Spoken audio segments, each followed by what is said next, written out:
E aí, como é que você tá? Tudo bem?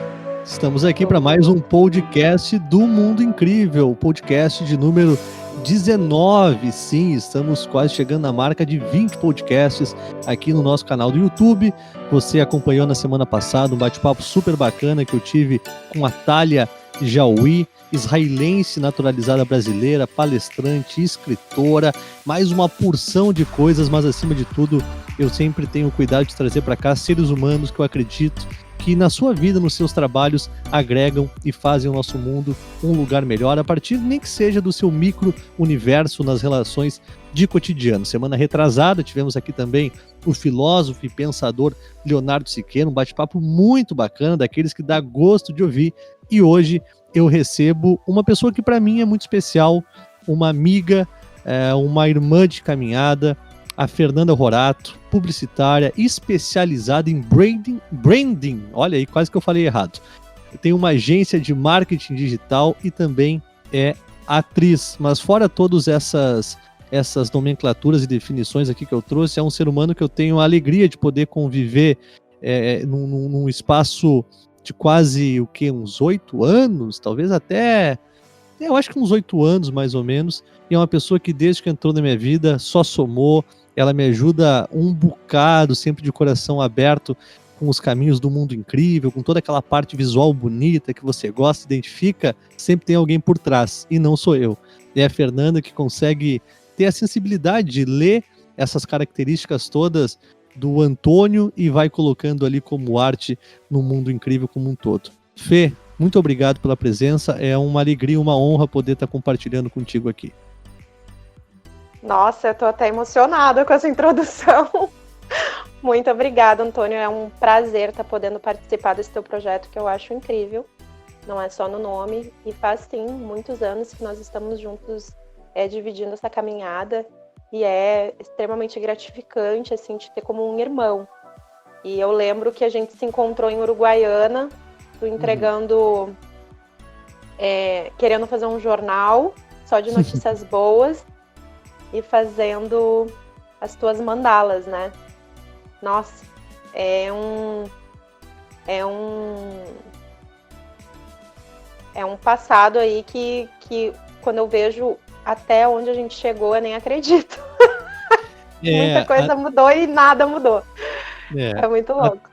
Até vale registrar, porque tem um fenômeno assim que aconteceu e acabou reencontrando e reaproximando o meu caminho com o da Fernanda, que foi o seguinte: a gente estudou na mesma escola, em Uruguaiana, no Colégio Metodista União.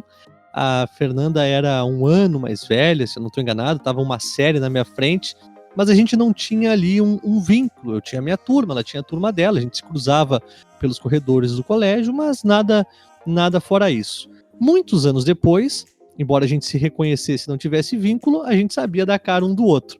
Anos depois, eu estava numa das minhas viagens em Santa Maria, cidade na qual a Fernanda é natural, nasceu em Santa Maria. Nasceu em Santa Maria, né, Fê? Isso, nasci em Santa Maria, inclusive estou em Santa Maria. Está em Santa Maria. E aí a gente se cruza por lá, eu estava com uma mochila, eu tinha passado uma semana na rua e a Fernanda cruza por mim. E claro, ela pensa, meu Deus, o menino que estudava lá no colégio tá morando na rua, que reviravolta, que deu a vida Foi dele. Exatamente isso. Eu falei, meu Deus, o Antônio, o que aconteceu com o Antônio, meu Deus do céu. Eu fiquei em estado de choque, assim. Eu lembro que eu passei pela rua, eu tava de carro com meu pai, assim, eu fiquei apavorada. Eu falei, ai pai, o Antônio, meu Deus, eu estudei com ele no colégio, o que será que aconteceu com ele? E Tá veja morando na só, rua. né? Como meu Deus, ele virou mendigo, o que será que houve? E aí depois eu descobri, né? Sim. Conversando com ele depois do nosso reencontro em Uruguaiana, que ele estava vivendo uma das fases mais transformadoras e lindas da vida dele. E foi ali que eu percebi que eu não sabia nada da vida e que o Antônio tinha muito para me ensinar, mesmo sendo mais novo e mesmo E mesmo depois de tanto tempo, simplesmente ressurgiu essa conexão aí. E foi muito lindo, né, Tonho? Porque aí, depois disso, só sucesso. Depois, claro que aí a gente se cruza em Santa Maria, eu não te vi, mas a Fernanda acabou me vendo e a gente se reencontra em Uruguaiana. Eu lembro que a Fernanda veio falar comigo e eu não entendi muito bem o que era aquela abordagem, porque a gente se conhecia, mas não tinha uma relação. Ela, tá tudo bem, mas tá tudo bem mesmo, tá precisando de alguma coisa, super preocupada comigo, e eu não sabia dessa história. E aí depois ela me contou e tudo fez sentido, né? Exatamente, sensacional. É muito bom recordar isso aí, é muito bom. Nossa.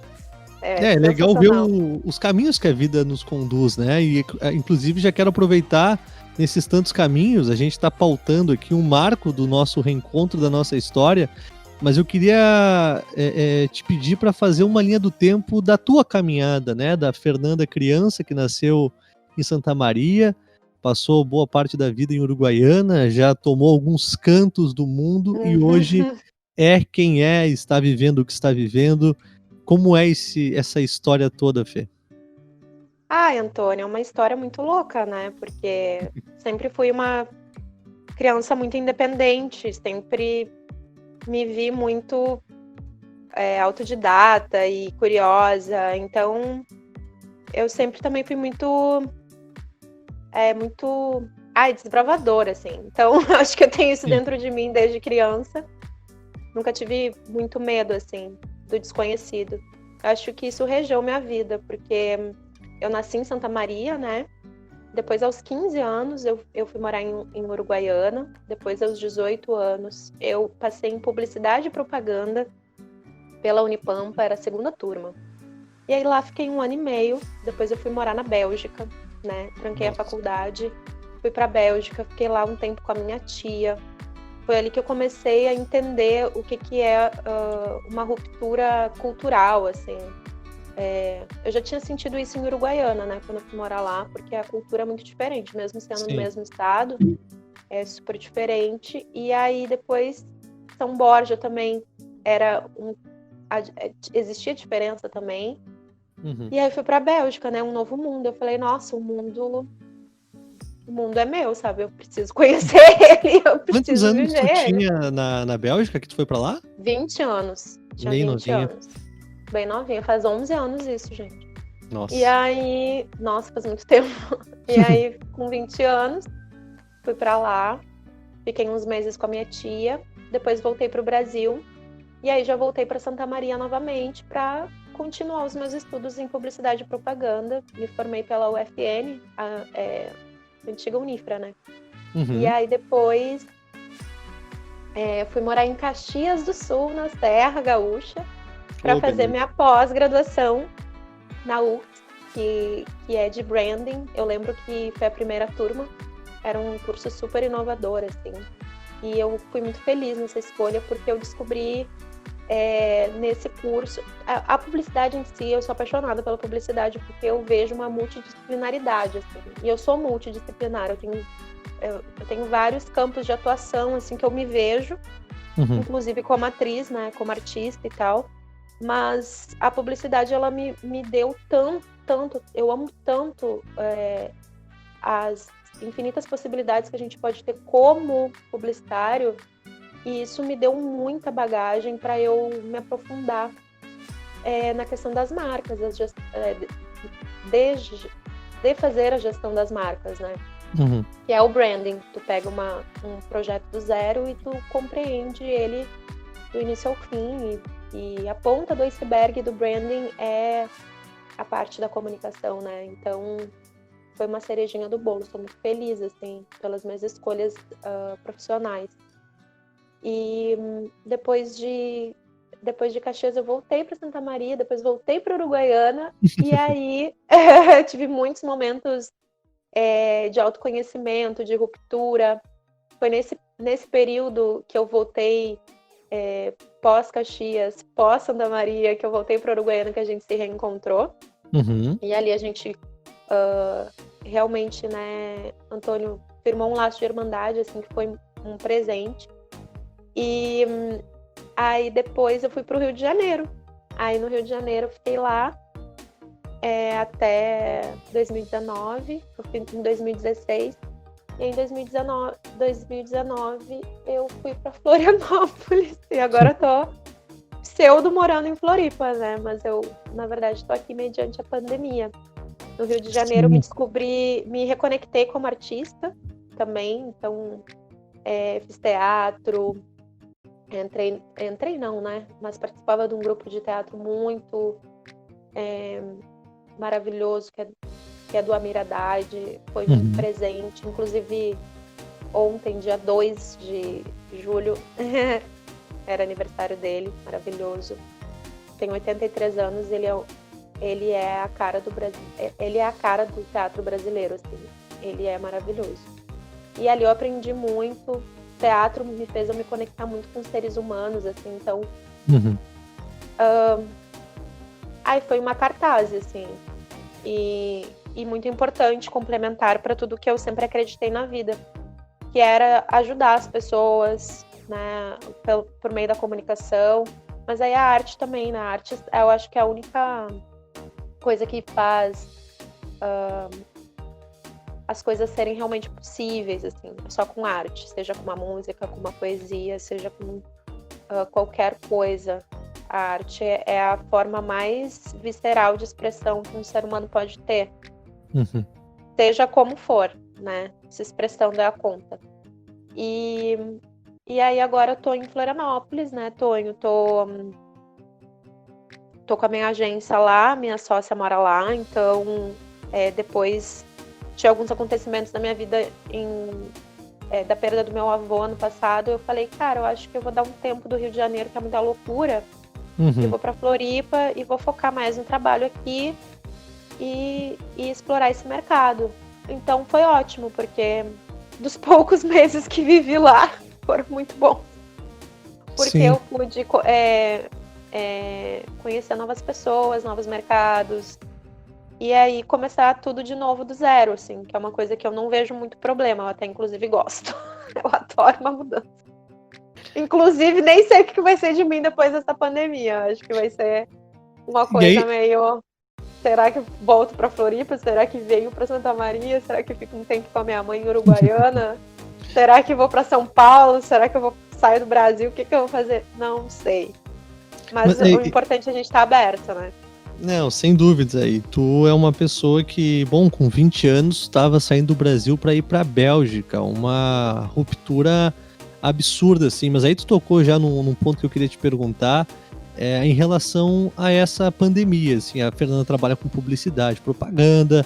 Ela é uma pessoa extremamente sensível. Uma das coisas que mais me encantou e me encanta até hoje na Fernanda é esse tato para conseguir ler as coisas e poder expressar isso através da arte, através da marca, tanto que ela tem esse lado artístico, né? Foi estudar teatro, e os relatos que eu tenho de conhecidos e pessoas que fizeram teatro e fazem teatro, que é realmente um processo de autoconhecimento, de aceitação, de descoberta, porque é profundo, né? Tem que dar vazão a uma enormidade de sentimentos que às vezes no cotidiano se mantém mais adormecidos. Mas o que eu queria te perguntar é o seguinte, toda essa linha do tempo a gente faz para chegar hoje em 2020, quando o mundo não bastasse a velocidade que a gente vinha acompanhando as suas mudanças, é acometido por uma pandemia.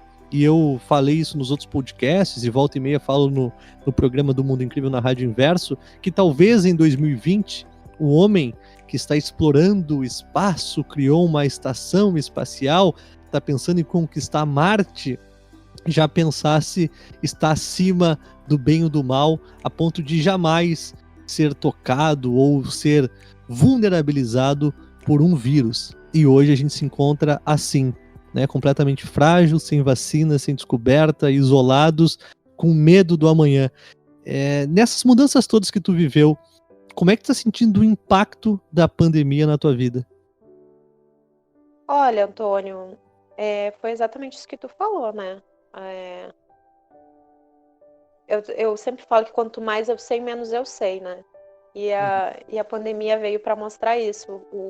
O ser humano, ele tá tão errado em tantos níveis diferentes que a partir do momento que vem um vírus para mostrar a nossa fragilidade e fala, cara, dá um tempo aí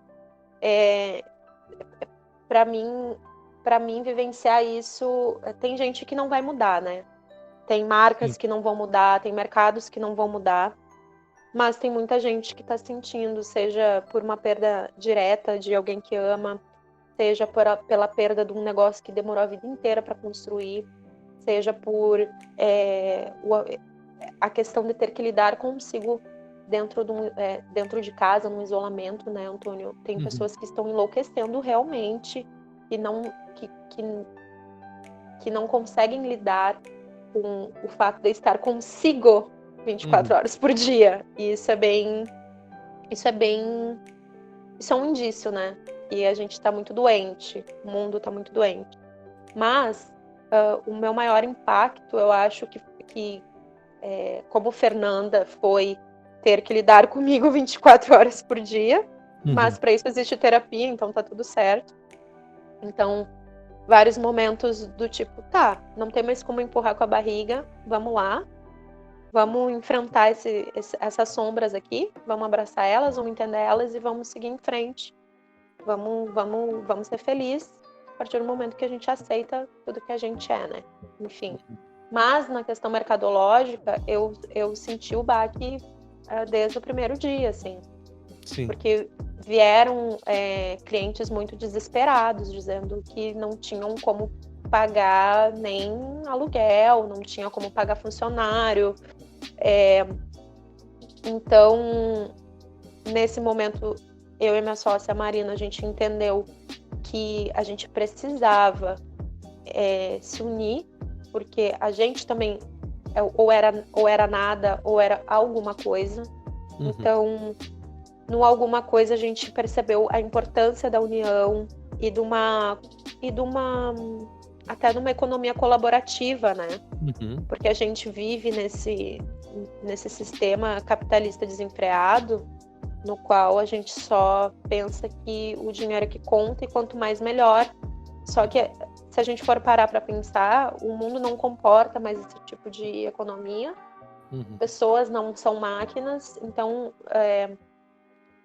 tu começar a introduzir no teu dia a dia coisas que tu só viu em palestras e coisas sobre como agir diferente foi uma coisa muito gratificante. Então, olha, eu não tenho dinheiro, então me dá em serviço, vamos trocando, vamos fazendo umas permutas, vamos dar um jeito, mas não vamos se abandonar aqui.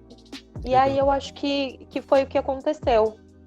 Eu tenho clientes que nem comentaram sobre a pandemia, não falaram sobre nada do tipo, só, oi Fernanda, a gente vai voltar a atender, vamos voltar a atender, não vamos mais atender, eu preciso de um material extra para fazer o comunicado, blá blá blá, essas coisas assim. Mas a maioria perdi, eu acho que 60% dos clientes. Então é uma fase bem desafiadora, mas eu acredito também que os clientes que vão, eles é muito também, são fases também, mas cada cliente é um caso, óbvio. Mas a pandemia, ela veio como uma forma de a gente se reestruturar como empresa, a gente rever os nossos valores como empresa, ver que tá tudo errado, e se tá tudo errado, vamos mudar, e se esse cliente não tem mais como trabalhar conosco, não tem problema, a gente oferece ajuda e, enfim, formas de trabalhar, se mesmo assim ele não consegue, aí a gente passa adiante, e hoje a gente está entendendo um pouco, assim, o que está acontecendo, porque no começo foi uma coisa bem desesperadora. Sim. Tanto para a gente quanto para os clientes. Então, quando nós... agora já fazem 3 meses, né? Nós estamos aí nessa questão. Então, a gente já entendeu que tem mercados que não vão implodir, desaparecer. Tem mercados, tem pessoas que estão super prejudicadas, principalmente varejo, né? E fábricas com produção, alta produção também, enfim. Mas como a gente trabalha com as questões digitais, a gente teve muita procura de pessoas querendo investir. Por quê? Porque tem gente que não perdeu, não foi afetada financeiramente, então agora ela tem tempo de pensar em como que ela vai investir o tempo dela no negócio dela. Então, Claro. isso também tem os prós e tem os contras. E aí, a gente recebeu, assim, muitas indicações e também fechamos novos negócios. Então, eu acho que foi uma reciclada que deu, sabe? A partir também de mercados que a gente nunca tinha trabalhado e que hoje a gente tem a oportunidade de conhecer, né? E marcas que estão mais alinhadas com os nossos propósitos também, isso é muito interessante. Então, quando a gente percebeu que toda mudança para o melhor, a gente tinha uma reserva financeira, a gente tinha subsídios para sobreviver, né? A gente conversou com a equipe, baixou um pouco o pagamento do pessoal para manter todo mundo. Então, assim, é um momento que a gente não está dizendo, que maravilha, mas a gente não tem que reclamar. Eu agradeço muito porque o âmbito que eu trabalho, ele está em expansão, ele é o futuro hoje, né? Você fala é o futuro, mas a gente já vive o futuro é agora. Então, eu acho que no meu mercado, na forma como a gente viu como uma oxigenação. Então, um cliente meu falou isso. Meninas, eu preciso oxigenar, então eu vou procurar uma nova agência. Nossa, tudo bem, tudo certo, é isso aí. Bora pra crescer, sabe? A gente também não é apegada e ficar tipo, não, vamos... Não, que aí vai, é isso. Nosso papel, então, está sendo cumprido com tranquilidade. Mas que nem teve aquele cliente psicólogo, né? Que não dá alta para não perder o cliente, o paciente. Sim, exato. A gente é completamente o oposto. Quando a gente vê que o cliente não está mais satisfeito com a gente compreende o porquê, a gente vê se a gente tem condição de entregar o que eles desejam da gente. Se a gente não tem, a gente vai lá e indica outras agências maiores, ou especializadas em coisas que eles realmente precisam, porque a gente tem que entender que a gente não pode abraçar o mundo e não pode ser egoísta ao ponto de querer um cliente insatisfeito. Não faz sentido nenhum. Não, então, a gente está nesse momento de oxigenação e agora a gente está num momento de recuperação. Pessoas querendo investir, pessoas que também já entenderam o fluxo da pandemia no próprio negócio, e gente que, tá comprando negócio a reviria, assim, investindo. Então, tá todo mundo no mesmo barco, mas em barcos diferentes. Isso é muito real, porque tem gente que não tem o que comer e tem gente que tá investindo em, sei lá, cobertura de 5 milhões de reais. Isso só evidencia o desequilíbrio estrutural que a gente vive nessa sociedade, né? Tu falou que a nossa sociedade está doente, e acho que um dos movimentos que essa pandemia está nos causando é trazer à tona tudo aquilo que sempre existiu dentro de nós, mas que talvez pela rotina, pela rotatividade, pelas responsabilidades, pelas tarefas, a gente acabava botando debaixo do tapete, deixando para amanhã, ou tendo outra hora. Exato. Então, de repente, a gente é posto dentro de casa, sem muitas fugas, sem muitas válvulas de escape, se acende a luz e a gente percebe que a maior parte da nossa bagunça estava em nós. Então, agora a gente tem que organizar a casa, seja no âmbito pessoal ou profissional, porque não dá para tratar isoladamente, porque a gente se carrega para qualquer trabalho que a gente faça. Exatamente. E eu acho, assim, olhando essa pandemia, e essa é uma das coisas que me chamou muito a atenção, porque a questão do cuidado, de colocar uma máscara, evitar aglomeração, passar álcool gel e respeitar todas as medidas de segurança, todos os protocolos, é um movimento empático, né? Porque eu não estou preservando apenas a mim, eu estou também colocando o meu olhar e o meu cuidado com aquele que pode estar numa situação perigosa e eu não quero contaminá-lo. Eu comecei a perceber no começo um movimento muito bonito de respeito, de educação das pessoas, de distanciamento, pessoas na janela batendo palma para os médicos. Isso durou pouco menos de um mês, e o que a gente começou a ver a partir dali eram as pessoas desesperadas com esse excesso de luz. Claro, tem a questão financeira, preciso trabalhar, preciso me sustentar, tem casos e casos, né, nessa pirâmide desigual, mas eu sempre vi essa pandemia como um fenômeno universal, Porque como um todo, como terra, o ser humano nos mais diferentes cantos do mundo está passando por essa investigação pessoal. É um momento de ruptura, é um marco na nossa existência. Tu falou ali de uma economia que talvez já esteja ultrapassada, né? Que já não caiba mais, né? São roupas que não cabem. Tu vê que é uma tendência essa economia colaborativa a partir daqui? Que mudanças tu imagina em uma pós-pandemia que a gente vai encontrar no mercado e na realidade como um todo? Olha, Antônio, existem tendências de mercado que cada vez mais os negócios estão se horizontalizando, né?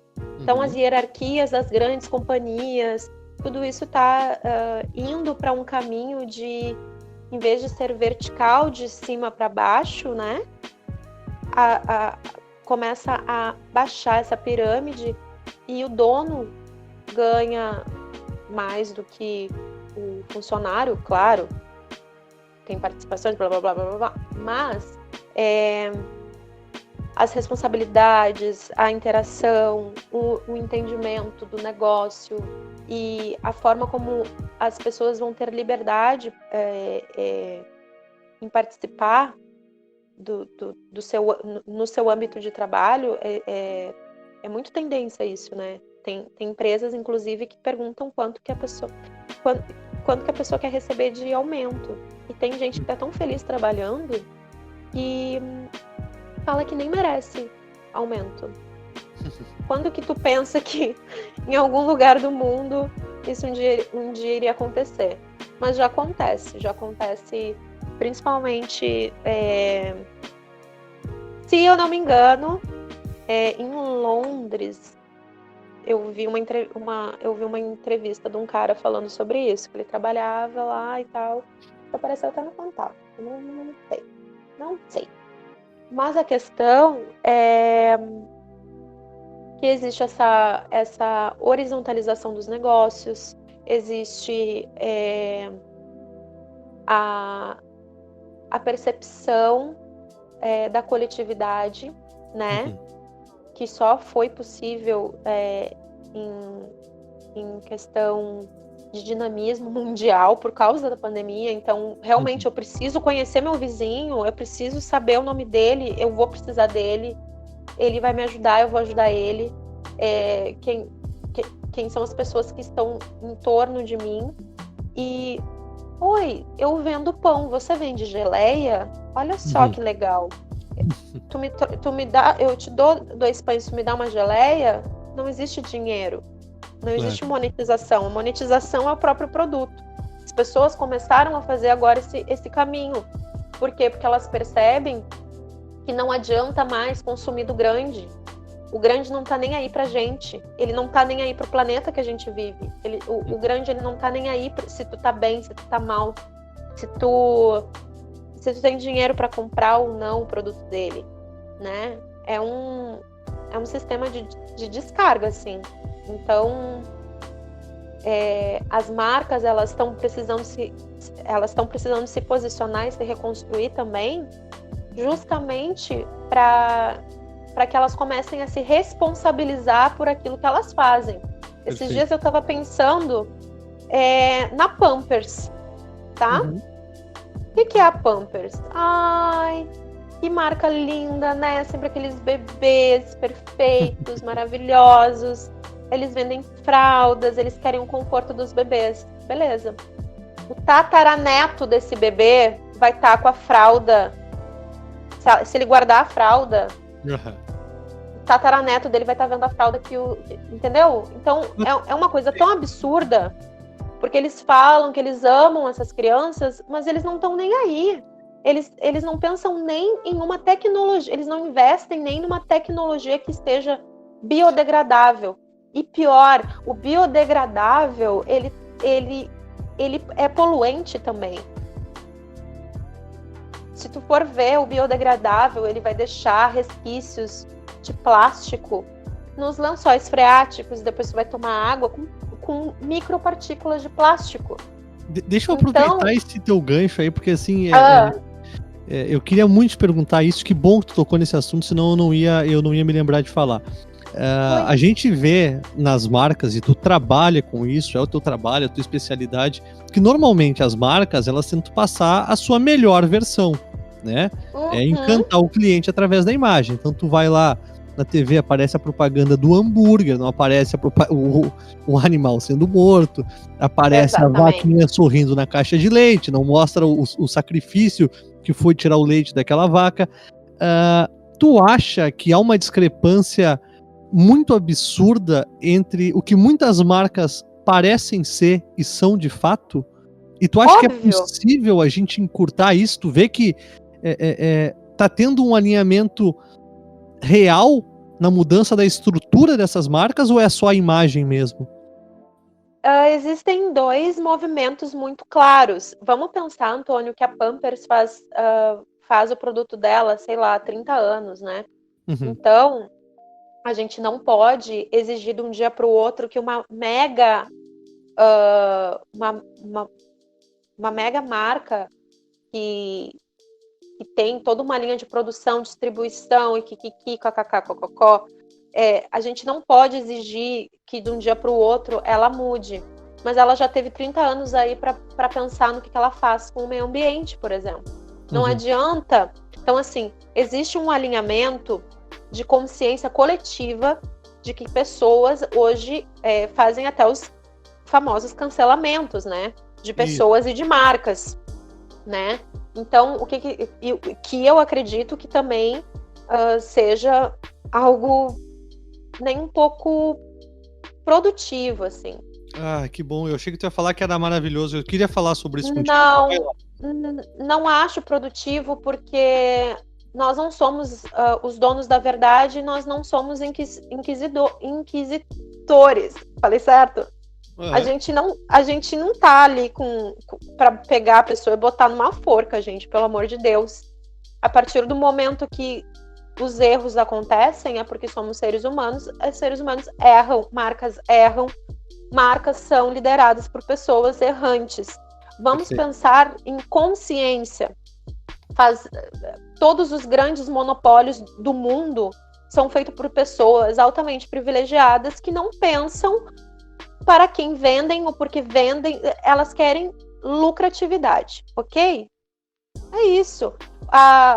Sei lá, a marca de vodka não está pensando em quanto de cirrose que as pessoas estão tendo, né? Ela quer vender o status dela. Beleza, o Marlboro não tá nem aí se tu tá com câncer de pulmão. Inclusive a Philip Morris, ela tem ajuda várias ONGs, várias coisas. Não é porque elas, desculpa, mas assim, não é porque se importa. Se importasse, não fazia mais fumo, gente. Claro. O fumo, assim, se realmente se importasse com as pessoas, não teria mais venda de cigarro, não usaria sei lá quantas mil substâncias tóxicas para dentro do corpo de uma pessoa. Desculpa. E aí as pessoas ficam falando do orgânico. Nossa, Antônio, vai vir uma avalanche agora de coisas, porque é uma coisa que puxa a outra. Por que não é bom comer carne hoje em dia? Porque o bichinho, ele sofre em todos os processos e ele é alimentado por uma soja altamente transgênica, cheia de veneno e ainda toda errada. E ele não tem o gado hoje, ele não tem a mesma qualidade como o leite, como qualquer outro alimento, porque está tudo entupido de veneno. E aí o que acontece? O vendedor de soja, 80% da produção é para dar para gado, não é para as pessoas comerem. E aí as pessoas que plantam de um jeito que não respeitam a natureza, né? Por quê?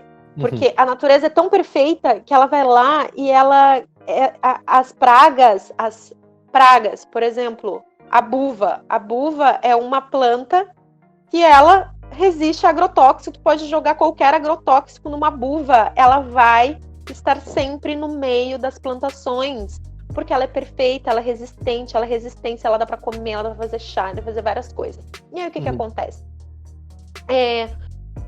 A gente a gente está vivendo num momento que a gente está criando essa consciência de que, opa, peraí, como é que eu vou ter saúde comendo uma carne de um bicho que come veneno e hormônio? Não tem como. Aí vem a marca do frigorífico e fala, nossa, porque o nosso abate animal é sem estresse, é da Animais são tal criados técnica, no campo livremente. eles são criados no campo, tá. Desculpa, meu bem. Mas não é bem assim. Então, é bem difícil, porque tá tudo errado. Não, eu imagino... E as marcas, elas estão precisando, assim, elas estão num corre para não serem canceladas. Então, elas vão lá e comunicam pequenas mudanças, mas não necessariamente elas são efetivas. Por exemplo, houve Vamos falar do Pink Money agora. Nossa, eu tô misturando tudo, Antônio, desculpa. Não, mas é que tá tudo interligado.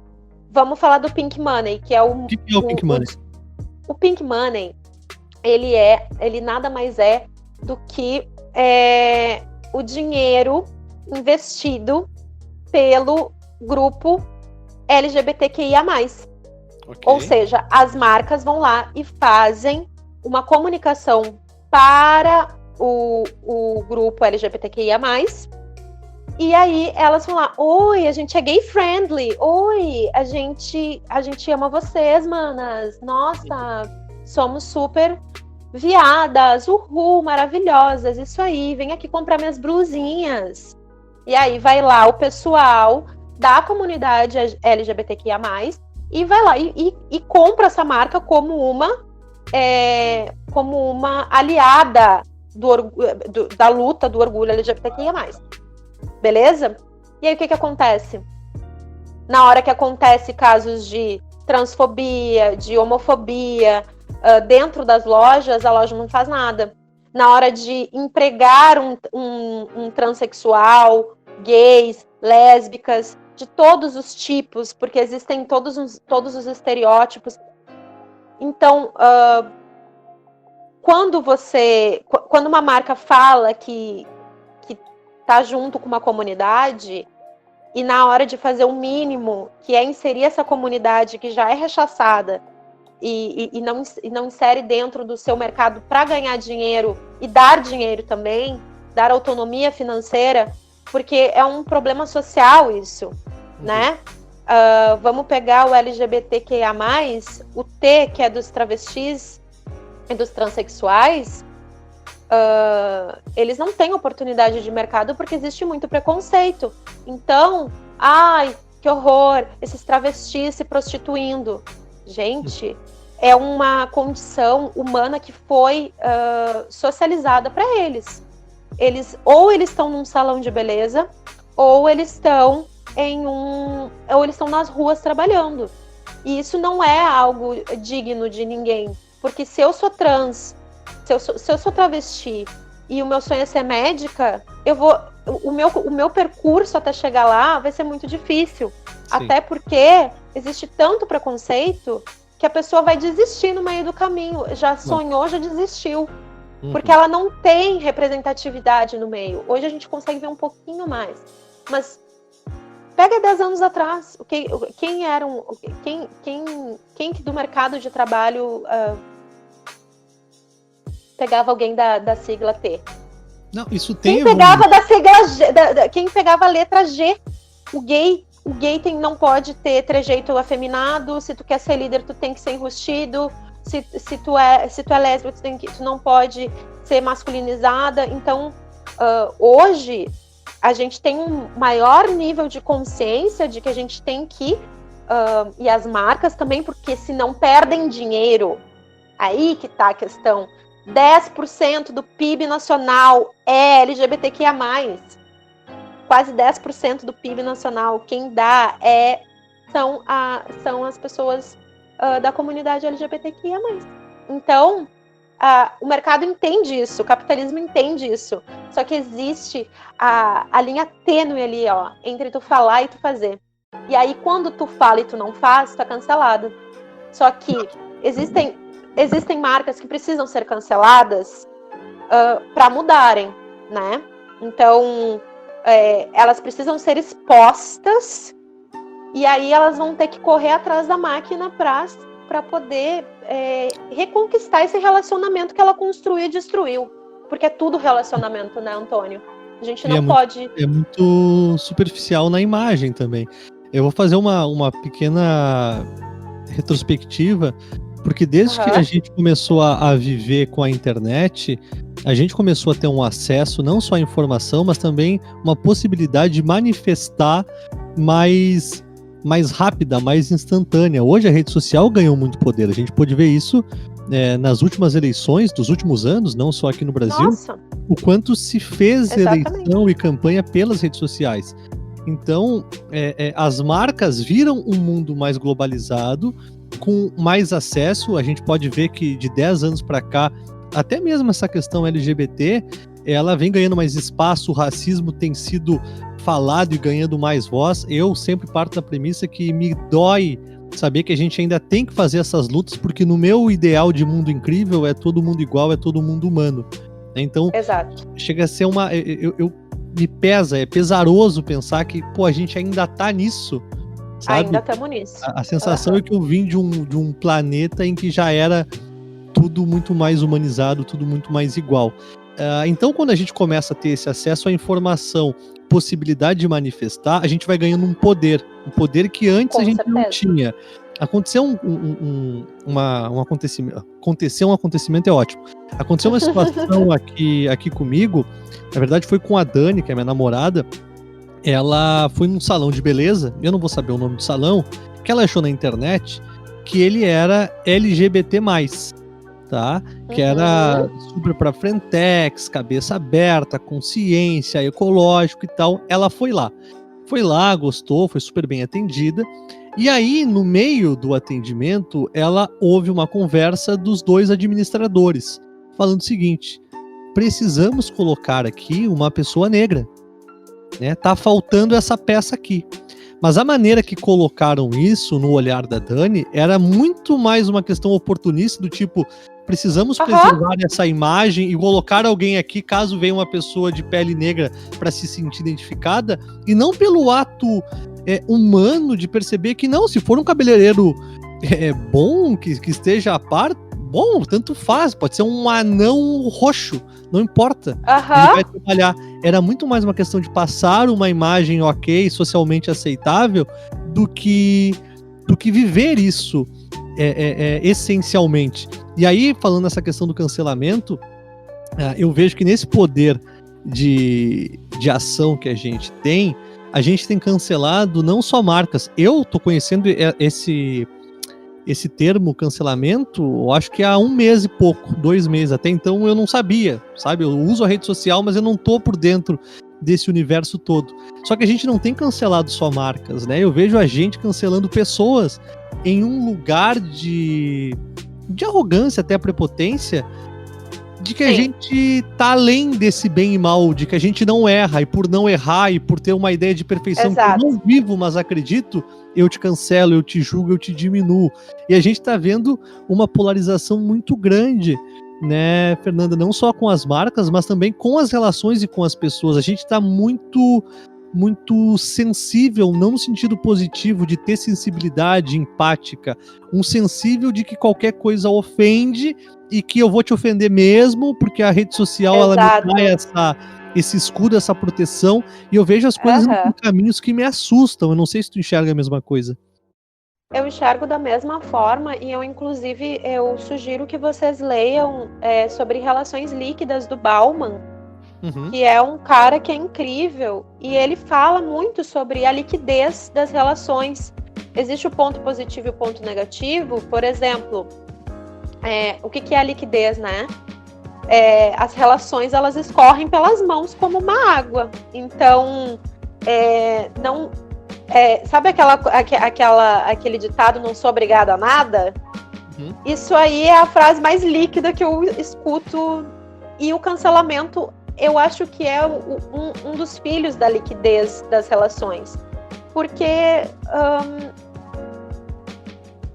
a partir do momento que a gente cancela, a gente não se obriga a se desenvolver como um ser que sabe lidar com a divergência. Então, se eu não escuto diferente, se eu estou sempre andando com as mesmas pessoas que pensam como eu, e eu vou lá, nessa polarização, vou lá e enfio o dedo na cara de quem é diferente de mim, e aí depois eu fico falando, porque a gente tem que amar o próximo, acho que tá meio estranho isso, tá meio dissoando isso de uma... Pra mim não faz sentido, eu fico até meio travada, porque o cancelamento, ele para marcas, ele funciona para marcas. Ele funciona para marcas porque... Vou dar um exemplo, né, Antônio? Existe muito... eu misturo tudo, desculpa. Mas aqui tudo para mim é muito interligado. Mas, por exemplo... Eu acho que é mesmo. Esses dias eu tava falando com a minha terapeuta. É uma coisa bem pessoal, gente. Mas assim, eu tava falando com a minha terapeuta sobre um assédio sexual que eu sofri de um familiar meu, tá? E ela conhecia ele, e eu falei, e aí aconteceu isso. E a gente pegou e falou assim, e nada vai mudar até não haver uma exposição e que ele seja pego, entendeu? E que ele seja super... que a situação seja super escrachada. Por quê? Porque a condição humana, ultimamente, a gente foi criado mesmo para assumir uma responsabilidade só se dá problema mesmo, senão vai empurrar com a barriga que tá tudo certo por aqui. Funcionou a minha vida inteira assediar as pessoas aqui no trabalho, assediar na rua, assediar não sei o quê. Se não tirar uma foto minha, se não gritarem comigo, não me exporem, então eu não vou mudar, então eu não vou pensar 2 vezes antes de fazer. A máscara permanece. Exatamente. Então, é uma coisa muito complexa isso, né? Mas o que eu sempre vou defender é uma compreensão do todo e um lugar de escuta. Por quê? Porque não existe uma melhoria se não existe diálogo. Eu não vou dialogar com uma pessoa que defende político tal. Porque o cara é ladrão, porque o cara é corrupto, porque o cara é miliciano, porque o cara é homofóbico, porque... Não interessa, eu preciso entender o porquê que ele pensa assim. Eu preciso entender quais são os níveis de acesso de informação que eles recebem. Por exemplo, fake news. A gente está tendo uma CPI no Brasil de fake news, gente. Isso é grave. Isso destrói a vida das pessoas. Eu comecei a perceber a gravidade das fake news quando um cara foi assassinado no Nordeste porque alguém disse que ele estava estuprando crianças. Ele era pedófilo e o cara não era.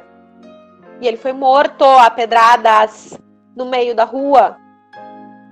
Então ele foi cancelado e ele foi exposto por uma fake news, e aí ele foi exposto, cancelado e morto. Meu Deus. Que caminho é esse?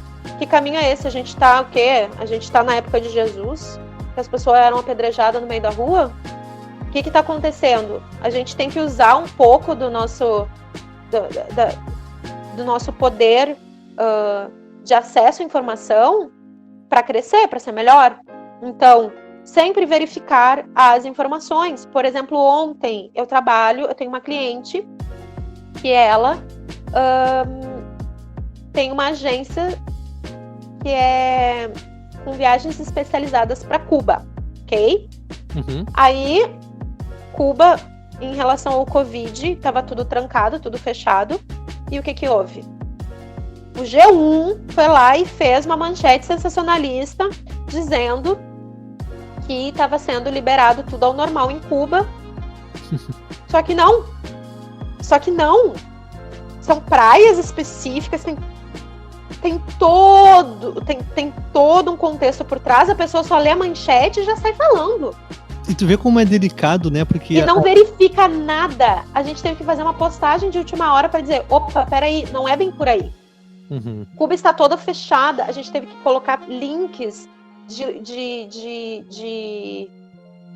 sites confiáveis cubanos para as pessoas acessarem as informações. Por quê?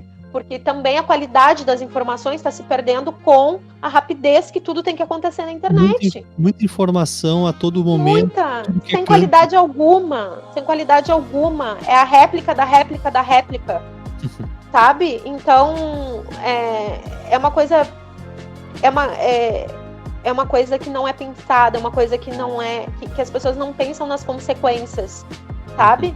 Então, que nem o meu pai um dia me mostrou uma foto de um cara e falou, esse cara aqui tá atacando mulher na rua. Eu falei, pai, da onde é essa informação? Eu recebi no WhatsApp. Pai, isso pode ser fake news, essa pessoa pode morrer sendo inocente, porque já aconteceu isso. E aí, o que acontece? Isso é um dos exemplos, mas tem gente que foi eleita por fake news. Tem gente que perdeu emprego por fake news, tem gente que foi morta por fake news. Então, assim, sabe a vizinha fofoqueira? Tipo, a fake news é a elevação da tia fofoqueira do prédio, sabe? Mas que vai lá e não tem procedência nenhuma e fica...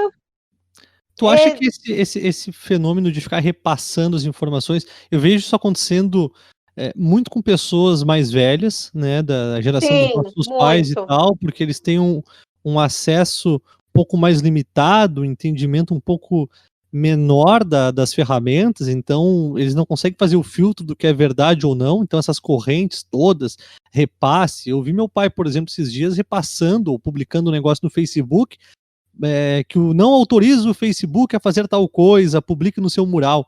E aí eu comecei a analisar e vi que meu pai fazia várias dessas publicações e as pessoas da idade dele ali, que regulavam de idade, faziam a mesma coisa. Já com a galera da nossa idade, que veio de uma geração que aprendeu a usar a internet ali na adolescência, o pessoal mais novo de uma outra geração já tem um entendimento muito mais amplo. Mas uma coisa que eu percebo é que talvez não só as pessoas mais velhas, mas nós, nessa velocidade, nessa automaticidade, nessa instantaneidade de passar o dedinho e 10 mil vezes por dia, não absorver nada e achar que absorveu tudo, a gente acaba entrando nesse fluxo. E aí vai repassando sem pensar. E a gravidade disso é abismal. E aí eu percebo, então, como um todo, que acaba que a nossa geração, mesmo não sendo mais velha e tendo acesso, acaba se automatizando nesse uso da ferramenta, porque a gente vai passando o dedinho ali 1 milhão de vezes e vai mantendo essa sensação de que tá aprendendo um monte de coisa e não tá aprendendo nada e vai repassando isso sem nenhuma consciência, né? Total, sem consciência. Inclusive, de praxe, assim, tudo que a minha família me manda, eu questiono, né? Até o cardzinho de bom dia, assim, um gifzinho de bom dia, eu fico tipo, ai meu Deus. Porque eles não pensam realmente em questionar aquela informação. Eu acho que isso é muito geracional, mediante a educação, porque eu fico imaginando, por exemplo, meu pai e minha mãe são como crianças digitais, né? Sim. Então, eles não veem perigo em nada. Eles só querem repassar aquilo que eles acharam legal. Eles não pensam nas circunstâncias e em tudo que pode acarretar aquilo ali. Então, clicar num negócio, pegar um vírus, repassar vírus, clicar... olha... Então, é uma questão deles, eu vejo muito que eles vão entendendo a partir que eles vão passando perrengue. Mas as questões de informação, a qualidade das informações, eles não estão nem aí. Eu acho que é muito perigoso isso, muito perigoso. E é uma geração que não é como a nossa, que já entende mais, porque já nasceu inserida nisso aí, e percebe os níveis qualitativos dos... Fica uma questão um pouco até difícil de tu tentar explicar, que tu tem que buscar uma referência daquilo que tu está recebendo diretamente, falar, oi, tudo bem, qual é a fonte da informação? Aí, já né, nisso, para eles nem isso é fácil, porque a gente sai ali da tela no celular, a gente recebe uma fake news, a gente vai lá verificar, a gente já tem mais habilidade, inclusive, de ir lá no Google, ver, tereri, parará, falar, pô, isso aqui é fake news. Não, eles nem têm essa habilidade, para eles não estão nem aí, assim, eles já estão meio que no oba-oba. né? É muito geração, assim. É. Como eles acham que a gente, com 30 anos, a gente tá no oba-oba da vida, porque na época deles, eles já estavam casados, já estavam com a Sim, sim, gente, sim. São outros e já tempos. tinham um emprego fixo, e coisa fixa, e casa própria, e carro, e não sei o quê. Então, as coisas mudam muito, né? E nunca teve tanta mudança como nesses últimos 20 anos aí. Muito pela tecnologia. E o acesso à tecnologia. É. É o futuro presente, como tu falou, né? É um futuro É o futuro presente. presente. É o futuro que é agora. É É o o futuro que é agora. futuro que é agora. Eu acho que, bom, se fala muito no novo normal. Até pra gente finalizar, porque conversa boa passa rápido, né? Aí, bota O rápido. que tu imagina desse novo normal? Se é que a gente pode chamar assim, desse mundo pós-pandemia? Porque, sem dúvida alguma, é um mundo novo que se apresenta, né? A gente não sabe ao certo, eu costumo usar o exemplo de que é como se fosse uma grande onda, a gente não viu ela chegar na margem, então não sabe os estragos e as mudanças que ela vai causar, mas a gente sabe que a onda é Uhum. grande e que ela vai mudar as coisas. O que tu imagina, assim, nesse período pós-pandemia? Qual é a tua esperança? Qual que é o teu olhar para essa nova fase? Olha, Antônio, eu acredito que o pós-pandemia, ele foi como eu falei antes, tem gente que não vai sentir diferença nenhuma na sua vida, não foi impactado de forma alguma, porque tá no, tá no processo, cada um tá no seu processo, né? Mas eu vejo como uma tendência mundial as pessoas compreenderem a melhor de seres humanos, assim. Então, tudo que diz. Porque eu acho que existe a robotização das pessoas, né? E existe, e existe a tecnologia que vai